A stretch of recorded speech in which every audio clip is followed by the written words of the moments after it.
భారతదేశ చరిత్ర అంటే కేవలం రాజులు, కోటలు, కిరీటాలు కథ మాత్రమే కాదు. ఇది మట్టిని నమ్ముకున్న మనుషుల కథ. ఇది అడవిని తల్లిగా భావించే గిరిజనుల ఆత్మ గౌరవ పోరాటం. తెలంగాణ గుండెకాయ లాంటి ములుగు అడవుల్లో 800 ఏళ్ల క్రితం జరిగిన ఒక మహా సంగ్రామం గురించి ఈరోజు మనం తెలుసుకోబోతున్నాం. లక్షలాది మంది సైనికులను ఎదిరించిన ఇద్దరి వీర వనితుల కథే సమ్మక్క సారలక్క కథ. అది 13వ శతాబ్దం దండకారణ్యం. అంతా పచ్చని చెట్లతో, క్రూర మృగాలతో నిండి ఉంది.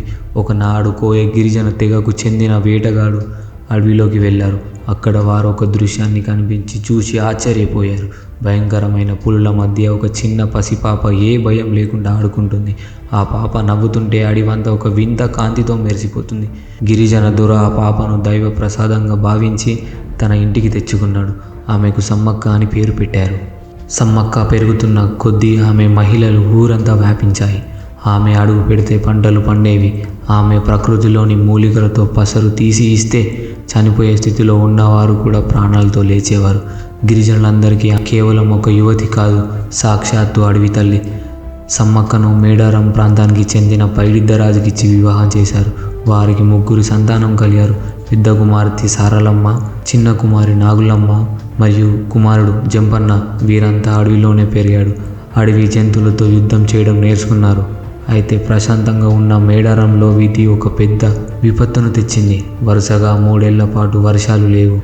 ఆకాశం నిప్పులు కురిపిస్తుంది. చెట్లు ఎండిపోయాయి. గిరిజనుల దగ్గర ఉన్న పశువులు ఆకలితో చనిపోయాయి. ప్రజలు తినడానికి గింజ లేక అల్లిపోతున్నారు. ఆ సమయంలో మేడారం కాకతీయ చక్రవర్తి ప్రతాపరుద్రుడి పాలన కింద ఉండేది. ప్రజలు ఆకలితో చస్తుంటే కాకతీయ సామ్రాజ్యం నుండి పన్నులు కట్టమని ఆదేశాలు వచ్చాయి.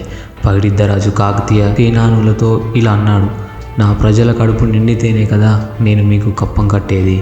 ఆకలితో ఉన్న నా బిడ్డల నోటి దగ్గర కూడు తీసి మీకు ఇవ్వలేను. ఈ మాట కాకతీయ రాజులకు అహంకార దెబ్బలా తగిలింది. ఒక గిరిజన రాజు తమను ఎదిరించడమా అని గ్రహించి లక్షలాది మంది సైన్యాన్ని మేడారం మీదకి పంపారు. మేడారం యుద్ధ భూమిగా మారింది. ఆధునిక యుద్ధాలు, గుర్రాలు, ఏనుగులు ఉన్న కాకతీయ సైన్యాన్ని కేవలం విల్లంబులు, గొడ్డలతో గిరిజనులు ఎదిరించారు. యుద్ధం భయంకరంగా సాగుతుంది. పైడిద్దరాజు సారక్క యుద్ధంలో వీరమరణం పొందారు. తన తండ్రి సోదరిని చంపిన సైన్యంపై జంపన్న విరుచుకుపడ్డాడు. కానీ శత్రువుల వెన్నుపోటుకు జంపన్న కుప్పకూలిపోయాడు. తన ఆఖరి రక్తపు చుక్క కూడా శత్రువుల పాల కాకూడదని ఒళ్ళంతా గాయాలతో సంపెంగ వాగులోకి దూకాడు. జంపన్న రక్తంతో ఆ వాగు నీరు ఎర్రగా మారింది. ఆ రోజు నుండి నేటి వరకు ఆ వాగుని జంపన్న వాగని పిలుస్తారు. భక్తులు నేటికి అక్కడ స్నానం చేసి ఆ వీరుడికి నివాళులర్పిస్తారు. తన కుటుంబం అంతా నేల కొరిగిన వార్త విన్న సమ్మక్క కళ్ళల్లో నిప్పులు కురిపిస్తూ యుద్ధంలోకి దూకింది. ఆమె చేతిలో ఉన్న ఇట్టే శత్రువులు రొమ్ములను చీల్చుకుంటూ పోయింది. ఆమె ఆపడం ఎవరి తరం కాలేదు. కానీ యుద్ధ ధర్మాన్ని నివర్శించి ఒక సైనికుడు సమ్మక్కకు వెనుక నుండి పొడిచాడు. తీవ్రంగా గాయపడ్డ సమ్మక్క రక్తం కారుతున్నా సరే తన ప్రజల ఆశీర్వదిస్తూ ఈశాన్య దిశలో ఉన్న చిలకల గుట్ట వైపు నడిచింది. ఆమెను పట్టుకోవాలని సైనికులు వెంటాడారు. కానీ గుట్టపైకి వెళ్ళగానే ప్రజలు అక్కడ వెతకగా ఒక పులి పాదముద్ర, ఒక కుంకుమ భరణి మరియు ఆమె చేతి గాజులు మాత్రమే కనిపించాయి. సమ్మక్క తల్లి దేవతగా మారి ఆ కుండలో కలిసిపోయిందని గిరిజనులు నమ్మారు.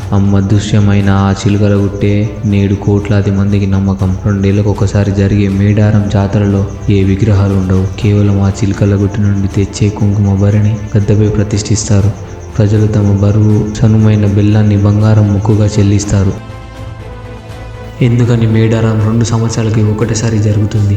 ఇది మన సాంప్రదాయం, విశ్వాసం, నమ్మకం ఆధారంగా వస్తుంది. సమ్మక్క సారలమ్మ అరణ్యమైన దేవతలు. వాళ్ళు అడవిలో నివసించే దేవతలుగా మన పూర్వీకులు నమ్మారు. అడవిని, ప్రకృతిని కాపాడే దేవతలు కాబట్టి ఎప్పుడు ఆలయంలో ఉండరు. ప్రత్యేక సమయంలో మాత్రమే ప్రజల మధ్యకి వస్తారని విశ్వాసం. 2 సంవత్సరాలకు ఒకసారి రావాలని దేవుల ఆజ్ఞ, నమ్మకం. పూర్వకాలంలో భక్తులు దేవతలను మేము 2 సంవత్సరాలకు ఒకసారి మాత్రమే వస్తాం అని చెప్పారని స్థానికులు కథలు చెప్తున్నాయి. అందుకే ఆ సాంప్రదాయాన్ని ఇప్పటికీ పాటిస్తున్నారు.